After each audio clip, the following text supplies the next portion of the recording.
I will be speaking today to introduce you to a word called MOSI. And MOSI is essentially a term that we coined last year in a publication that we published.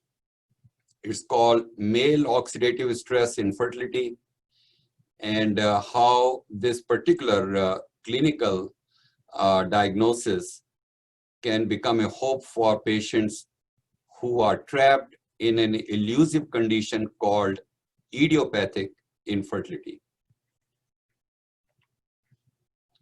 So to begin, natural conception is a complicated procedure, and despite everything, still many couples are unable to conceive. And according to the statistics, between 15 to 25% of couples fail to conceive within 1 year of trying. And looking at the global scenario, male factor is responsible in about 50% of all cases of infertility. And I know most of you are gynecologists, and maybe you will not agree, but I will try to show you some of the data to try to explain how this number can be realistic. So around the world, the statistics is there are about 186, 190 million infertile couple. It could be even more. And male factor, according to this statistics or the data that we have, constitute about 93 million. Idiopathic infertility is about half of all causes, is about 46 million. And male oxidative stress infertility is in about 80% of idiopathic, 37 million. And I'm going to explain this in my subsequent slide in more detail, so don't worry. So, well, I mean, there is a talk about male infertility almost everywhere. In every place you go, in every publication that you see, and everyone, it has become fashionable all of a sudden in the last 3, 4, 5 years to talk more about male infertility. And I think part of the reason is that I've been told by my dear friend, Peter Risk, Botros, that IVF can only help up to a certain number of couples. And it is really not getting any better. We're not getting to see a success rate of, let's say, 60, 70, 80%, 90% in terms of take-home baby rate. We can see 100% or 90%, 95% success in fertilization rate, but that is not enough for the patients. So I think people are realizing after so many years chasing the IVF and ICSI, that it doesn't work for many patients. They are coming back again and again and again, and it's just not IVF or ICSI does not work for many patients. They are left behind, and that we need to really look at that. And that has generated a great deal of interest in the problems of male infertility. And there are so many reasons for that. There are so many reasons that we think that we know more about it is because of the societal changes. Patients are, young couples are waiting for a long time. They are delaying to have marriages. They are delaying to have children. There is a very high rate of increase in sexually transmitted diseases all over the world. There are many environmental causes, phthalates, which are present in everything that we use in our kitchen, and so many kinds of pesticide, endocrine disruptors, and so many types of air pollutant. This is just the price that we have to pay for the industrialization and globalization. And lifestyle factors. We are all sitting here for a long time enjoying a lot of our lecture, but I think our bottom half is not very happy. And there is a lot of heat that it is generating. So I tell you, please take a walk so you can cool down a little bit of your organs. And cell phone, use of alcohol. I think it is very difficult to get in some parts during pandemic. but it can be very helpful, but not in very large quantities. Smoking is a very big problem. And I see that when I travel in many parts of the world before the pandemic. Now the travel is kind of elusive. We don't even know how things were, and we forgot so quickly. And diabetes, erectile dysfunction, these things are very, very common these days. In some places, I went in Gulf, and I was told that almost 60%, 80% of the population have diabetes. It is such a huge type of disease which has a huge global impact.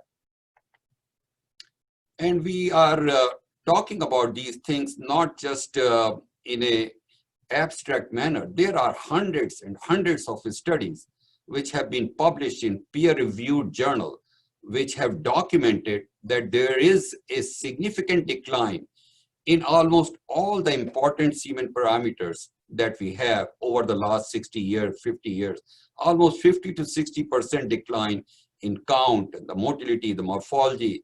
And these are papers that have been published in the top tier journals. So of course, some people don't want to believe, and they think like Mr. Trump, this is a fake science. This is not fake news, my friend. This is a real news.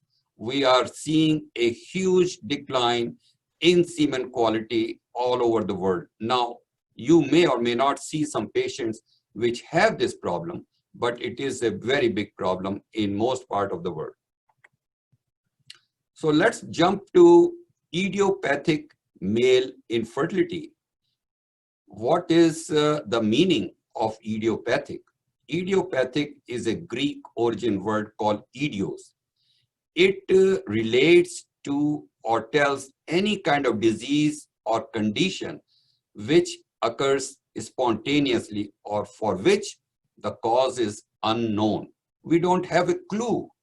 When we have no clue, we call it idiopathic because we are not smart enough to know the reason, and that is the cause that a bulk of patients who cannot be diagnosed and have male infertility or have poor semen quality, but there is no other thing that we can tell. We call them idiopathic male infertility. They have poor semen quality, no female factor. So this is important to recognize that the female factor is missing. These are male factor patients, but there is no underlying pathology that we can tell which is contributing to their abnormal semen quality. So bulk of these patients are basically called idiopathic male infertility. Now let's connect idiopathic with oxidative stress. So let's learn a little bit about this issue of just a second, just trying to remove. Let's talk about the oxidative stress and what it is and what does it do. So it's not important to know in great detail about oxidative stress, but if you can just understand that oxidative stress is essentially an imbalance between the molecules which are oxidants and antioxidants in a cell. That condition is called as oxidative stress. So oxidative stress is present in all living cells. But the spermatozoa are special cells and they are highly susceptible to oxidative stress injury. Why? Because they are rich in polyunsaturated fatty acids. The plasma membrane of the sperm are rich in fatty acid, and they have very small amount of natural antioxidant because during the process of spermiogenesis, they lose most of their cytoplasm and they become elongated. And there is very small amount of natural endogenous antioxidant left, which can fight the oxidants that are produced by the cells.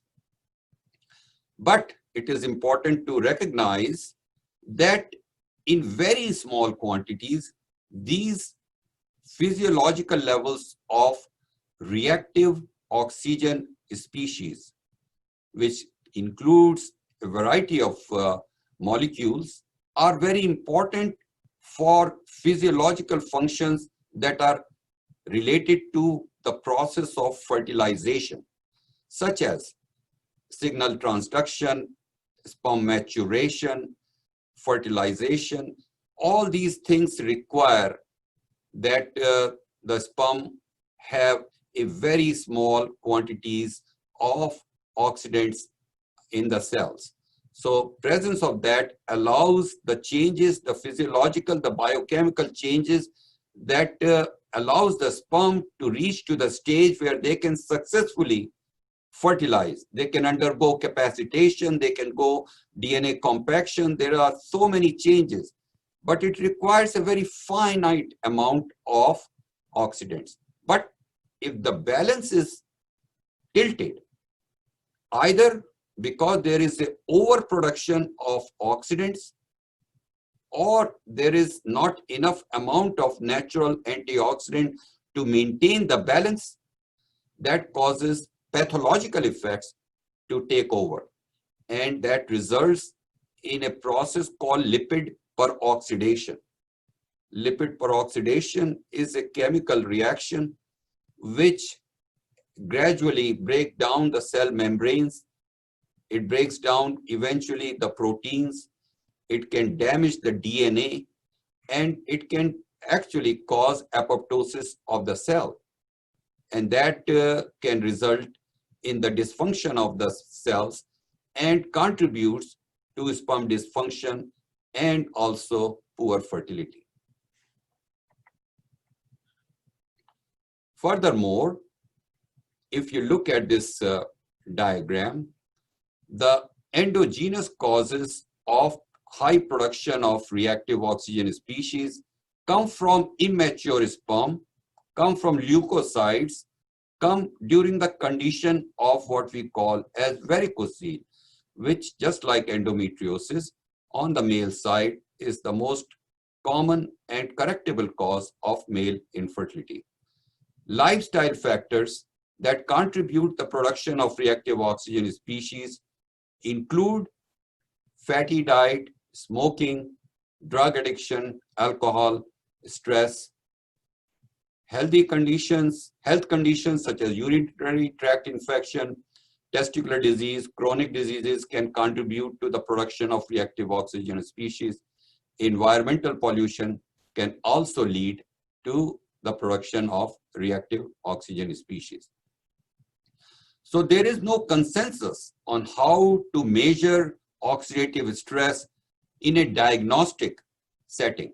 There are many techniques, there are many methods that have been described over the last 40, 50 years, but none of them are simple enough, easy enough, inexpensive, and reproducible to be used in a routine manner.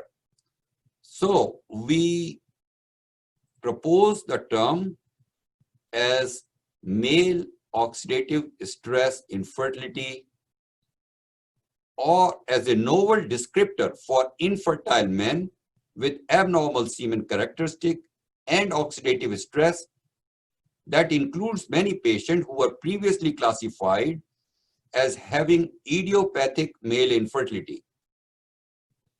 Based on several epidemiological studies, oxidative stress is supposed to be present in about 56 million males complaining of infertility, 2/3 of which are considered to have MOSI.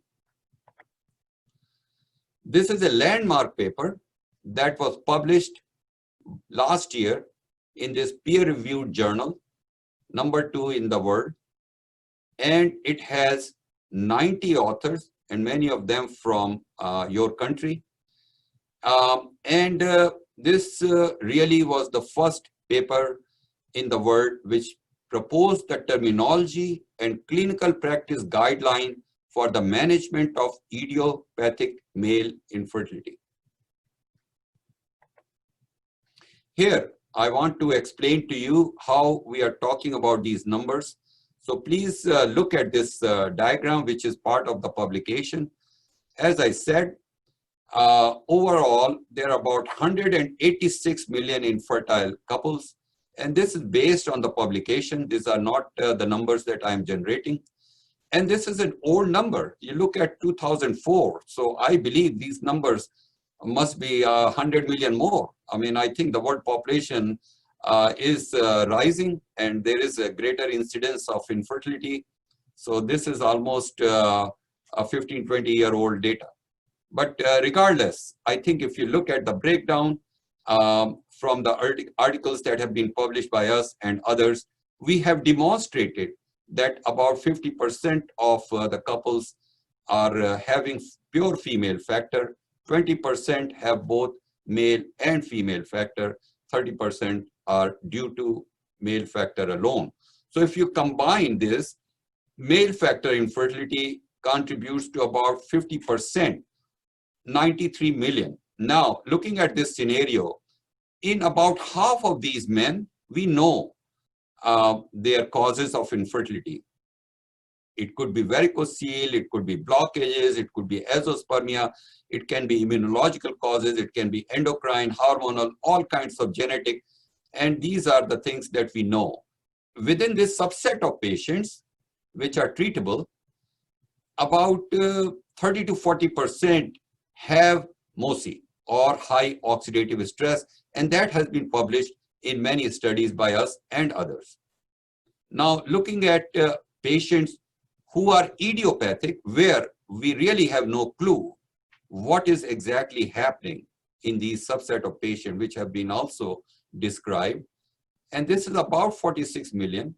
Here, in these group of men, we have reported, and others have reported, as you can see, that 80% of these men have oxidative stress. And if you look at, and if you convert that into actual number, this is a huge number. We're talking about 40 million men with infertility who can be characterized as having this condition called male oxidative stress infertility, or MOSI. So, given the limited clinical use of conventional semen analysis, we know conventional semen analysis is really considered as the gold standard, but it is really no standard. It is a useless test.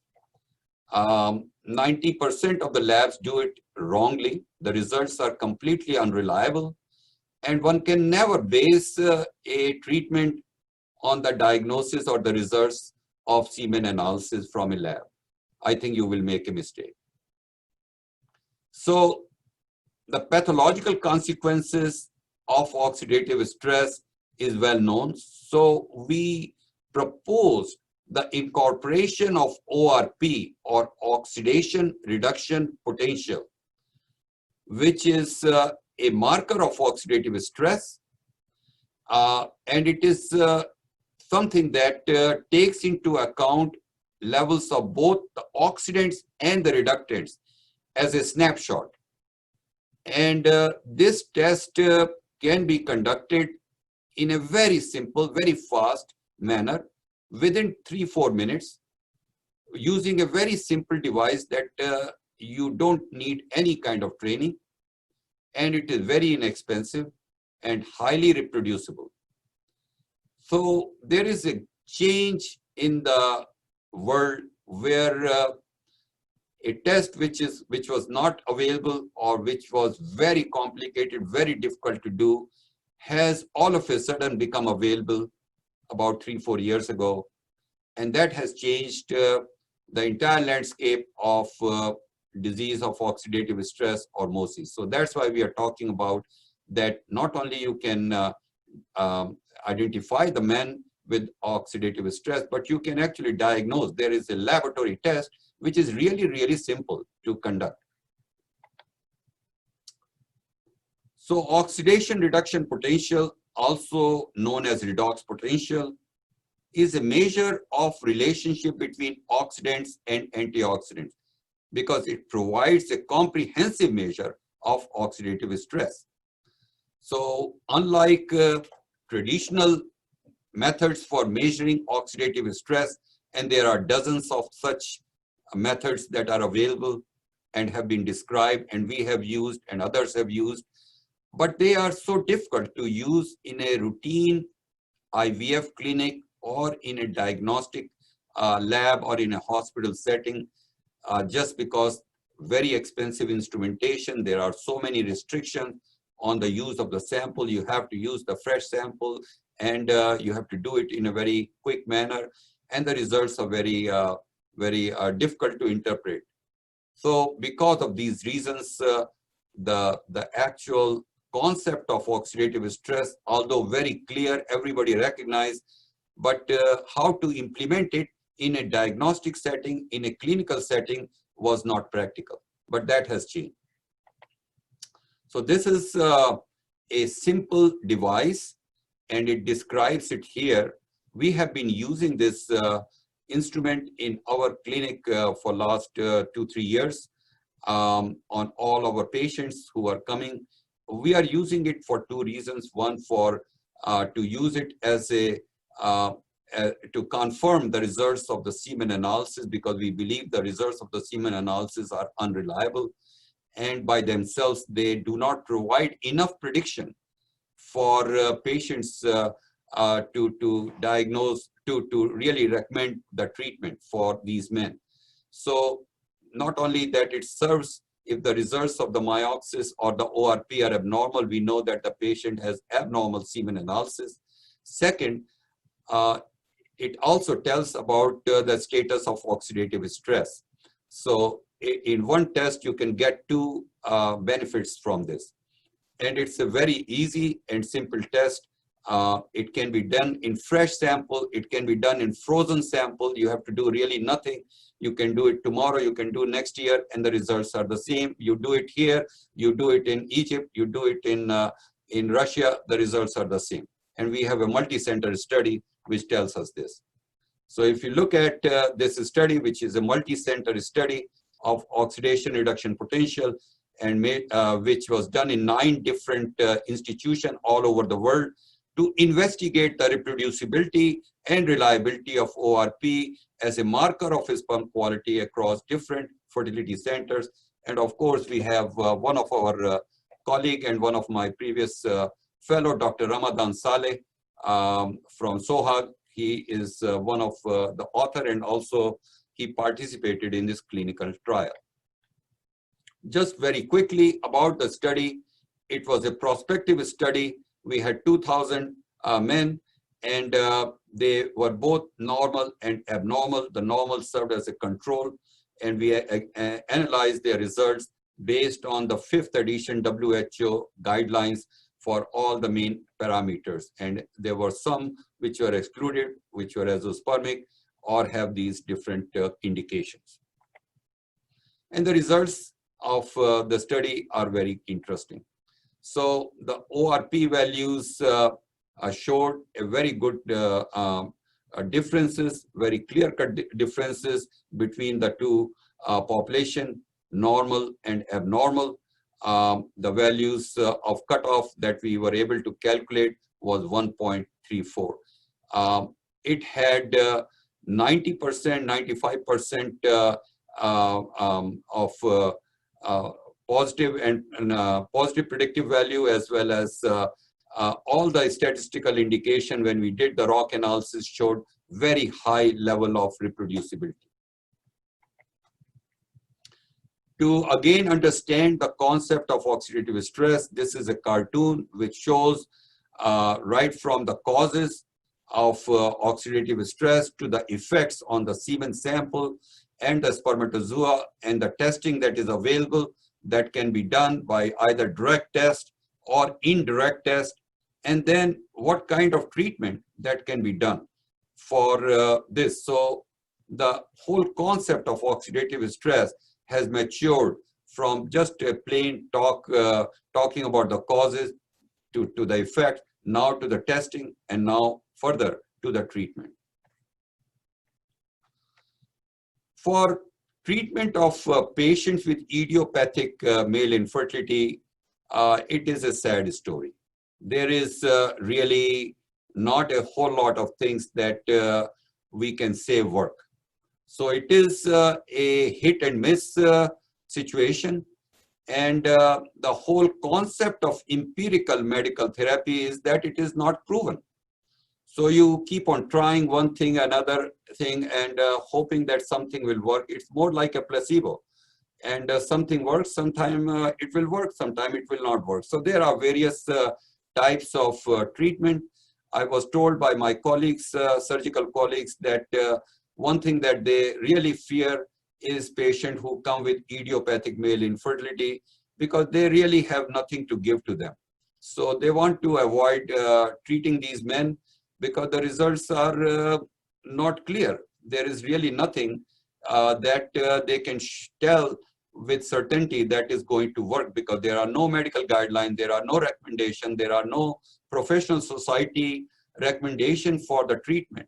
You can try Clomid, you can try anastrozole, you can try hormones. Sometimes it works, sometimes it doesn't work. You can try the androgen aromatase inhibitor. I know many of you will have questions, but I have no answer for all of these things, because there is no real randomized clinical trial or any really good studies out there.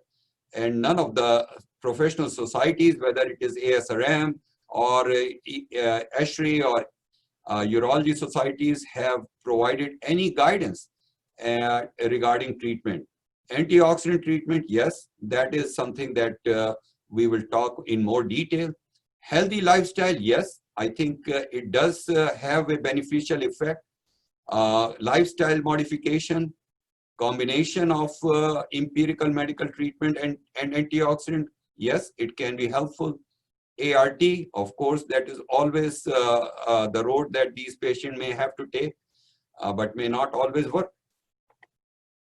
So let us see how we can really manage patients who have male oxidative stress infertility. So we created this algorithm, which is part of our publication, by the way, and you can read it by searching it on the PubMed. So we propose that these patients should have a semen analysis along with the test for oxidative stress, or ORP. And if the results are more than 1.34, which is the cutoff, which is based on 2,000 men, multi-center clinical trial, and scores of individual or trial with 2 or 3 centers, then we know that these patients have oxidative stress. And there are one of many scenarios that can play out. If they have inflammation, then they may have prostatitis or male accessory gland infection. The treatment recourse is antioxidant plus antibiotics, anti-inflammatory, and then again retest for MOSI, or male oxidative stress. If they have no other risk factors, then they are clearly just pure MOSI patients who should be treated with antioxidants. And again, after the treatment, they should be retested to see if that has helped. If they have lifestyle condition, then they should be counseled and then retested. If they have varicocele, then they should undergo a varicocelectomy and then retested for MOSI. So we kind of try to dissect out this complicated issue by providing individual scenario, which we believe can be very helpful. Let's talk about antioxidant. I know many of you have questions about antioxidant, and it is natural because it is a hodgepodge of information in the literature, and everybody has their own viewpoint about what is right, what is wrong, whether it works, it doesn't work, or this one works, that one works, and we are not going to debate all of that. I think we are going to talk about the things that we know for sure based on the science and the literature. We know that many of these components, which are part of a antioxidant or a antioxidant with multiple ingredients, these are ones which have shown significant improvement in published literature. Vitamin C, vitamin E, in terms of the improvement in concentration, lycopene for reducing lipid peroxidation, reducing DNA damage, L-arginine, astaxanthin, L-carnitine which can improve the motility, acetyl L-carnitine, and also folic acid, which can improve or reduce DNA damage. So all of these, or zinc and selenium, they can improve the sperm motility and morphology. So I have tried to take out this information from the literature, from dozens and dozens of studies that have been published in the literature, to select the molecules that we know have shown improvement in good clinical trials, and their safe doses wherever it is available and published. So we wanted to conduct a clinical trial on antioxidant because we know when we have a condition of male oxidative stress infertility, which impact as much as 40 million patients who have nothing to do, nowhere to go, and they are not really benefiting anywhere. They are kind of sidetracked. Nobody is able to help them. We feel that it was important to really conduct a study on this group of patients. So this is a study which was published last year, recently actually, in a journal called Antioxidant. It's a peer-reviewed, very high-impact journal.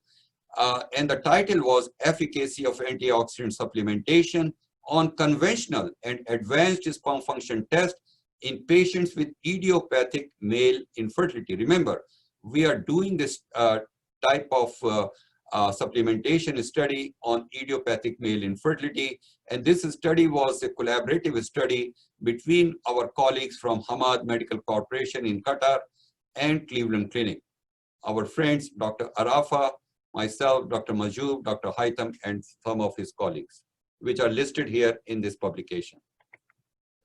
And this is the experimental design. You may find it is difficult to read, but if you can, it really provides the ingredients of this particular antioxidant, which is part of the publication called FH PRO, which is produced by a company here in the United States. And then we actually had patients who had idiopathic infertility, about 119, and patients who have unexplained male infertility, where these patients have normal semen quality and no female factor. So they are a subset of patients which we call as unexplained. They are not idiopathic because the semen quality is normal. So these patients underwent all the semen examination, as well as tests for functional tests such as measurement of oxidation reduction potential, or ORP, and sperm DNA fragmentation test by halo sperm test. And then they were treated with FH PRO for men, 3 capsules per day for a period of 3 months. And after this treatment, they again went through the same battery of tests, and then the results were analyzed. This is the study population. We have 148 men total. And as I described, about 81% of them were idiopathic with poor semen quality and no female factor, and unexplained were a small population. Idiopathic patient with confirmed oxidative stress was 108, or 91% of these patients had what we call as MOSI. This is very important because these are the real patients that we want to help. And these are the results which have been published in a peer-reviewed journal. So if you look at the most important characteristics of the semen in this group of men who were treated for 3 months with FH PRO for men, you will see there is a significant increase in sperm concentration of about 55%. There is a significant improvement in motility of about 16%. There is a significant improvement in progressive motility, which is extremely important characteristic of a sperm motility, which is 143%. And this is most important, not the total motility, but the progressive motility, which is a straight line movement and fast movement or rapid movement of the spermatozoa. Next, we look at the morphology. There is a significant improvement in morphology of about 86% after the antioxidant supplementation. There is a significant reduction in the middle, as you see, in the oxidative stress level. And this tells us that these antioxidants are really doing their job. They are able to reduce the level of harmful oxidative stress, which is causing the decrease in the quality of the semen and is a factor, an important factor leading to the infertility in these men. More important, there is a significant reduction in the sperm DNA fragmentation, about 21% reduction from the levels that was there. Just to summarize, there are a lot of results, so I encourage you to read this paper. It is filled with data, and certainly we don't have the time to go into everything. But more importantly, it hasn't been very long when this trial was published, and within a very short period of time, we have some very encouraging follow-up data where we see that there is a lot of spontaneous pregnancy, 10 spontaneous pregnancy just in this group of men and 5 in ART. This is a very short follow-up data. And also there are some pregnancy in the unexplained male infertility cases. So this is what we call as where the road meets the tire. So really, I think you can talk about improvement in semen, you can improve count and motility, but if it is not really leading to an improvement in the pregnancy, really it is not enough for the patient. So I believe that we have very encouraging results. Of course, many more trials will be required to further substantiate this type of findings from other centers. But we then wanted to do another study, which was done in Cleveland Clinic in our program, which was effect of antioxidant supplementation on sperm proteome in idiopathic infertile men. This is again published in this high impact journal called Antioxidant very recently. And here the aim was to evaluate the sperm proteome. Proteins are the building block of the cell, and this is the very important sophisticated area of research around the world, and our lab specializes in the proteomics of male reproduction and male infertility. So naturally we wanted to look at the proteomics profile before and after the antioxidant supplementation, and the reason is that yes, we are seeing an improvement in various semen parameters, but we don't understand what is the mechanism at the molecular level which is leading to the improvements that we see in which is expressed in improvement in count and motility. Nobody has been able to explain, and this is the first study in the entire world where we are studying the molecular reasons of the changes that can result from the treatment with antioxidant supplementation. So again, this is a study which is a small study, because for proteomics you don't need to do a very large study. This study sample size is considered acceptable. It's a prospective study, a case controlled study, where the treatment, before the treatment patient provided 2 semen, and after treatment, our treatment period was for 6 months, and after treatment they provided 2 semen samples.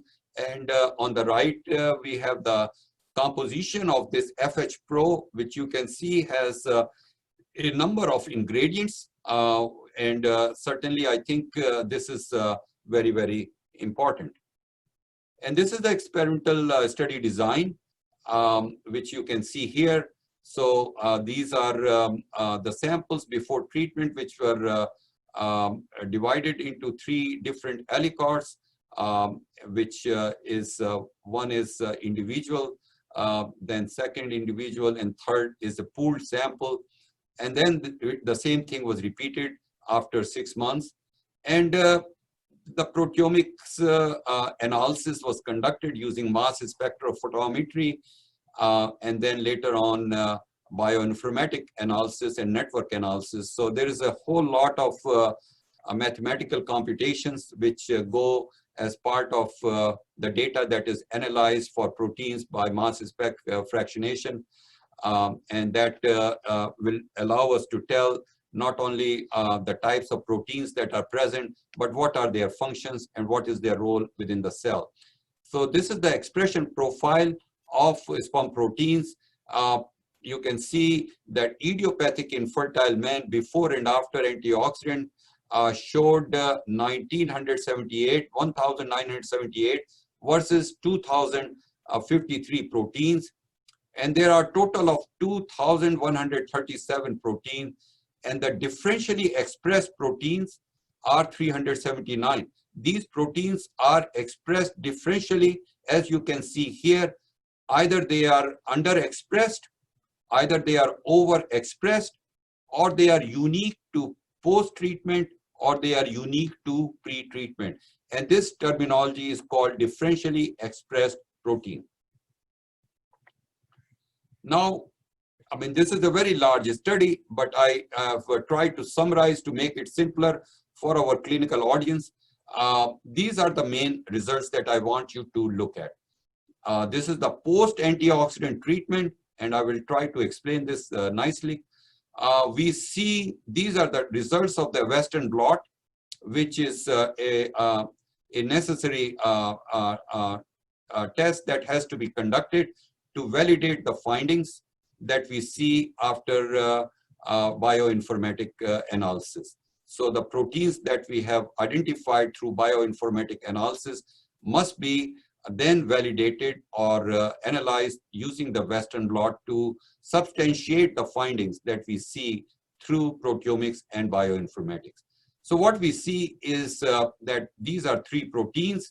There is an activation of oxidative phosphorylation pathway and free radical scavenging system, which is what is telling that the enzyme pathway responsible for controlling the oxidative stress is activated. The free radical scavenging system enzyme are really activated after the treatment for 6 months with antioxidant. So these are the pathways which will control the oxidative stress. They will really make it possible for the cells to fight and control the molecules which are destroying these cells. There is an overexpression of these proteins such as NDUFS, which is responsible for oxidative phosphorylation, CCT3, which is responsible for sperm binding, and PRK1, which is responsible for sperm motility. You can see that there is, after treatment, there is a significant improvement in all of these three proteins. And you will wonder, what does this mean? And these, you can see, are significantly important. They are significantly improved. So what it means is that, as a clinician, antioxidant supplementation has beneficial effect on sperm function proteins, which are the molecular foundation for the changes that we see, and these changes are seen by us at the molecular level for the first time in the whole world. Now, let us look at the three-step approach to prevention of oxidative stress-related infertility in men. So what we can do to prevent? Of course, there are things that can be done. You can reduce the inflammation and production of reactive oxygen species by activated leukocytes, by treating these men with antibiotics if they have infection, or anti-inflammatory therapy if no infection, such as NSAID, omega-3.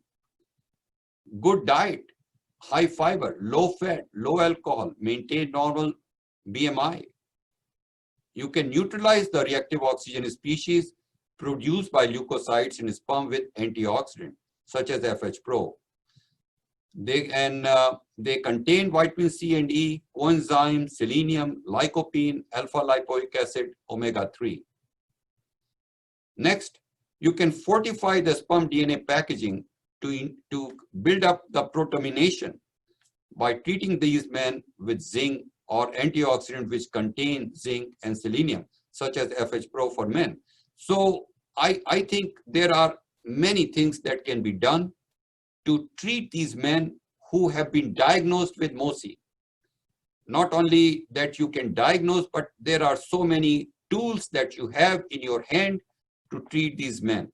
To conclude my talk, idiopathic male infertility is really a very broad, undefined diagnosis that can be devastating for the couples. And certainly physicians are not very comfortable dealing with these patients because they don't know exactly what will work and what will not work. Current practice habits are not evidence-based, and they come with a risk of complication and high healthcare related expenditure. You can keep on circling them for IVF and again IVF and IVF, and the patient will lose money, you will lose the patients, and nobody wins. But I think if we can diagnose these patients correctly, you can help them take to the IVF and those patients can be successful. Male reproductive potential cannot be evaluated if oxidative stress is overlooked. ORP is an efficient, inexpensive, high sensitivity specificity test of 95% and more, and MOSI provides clinician and patient a really a new tool, a diagnosis that they can treat, reducing significant type of stress and uncertainty for many of the couples who are really coming to you for their treatment and who are putting all their trust in your hands. Thank you so much. I really appreciate the opportunity to speak here. Thank you so much.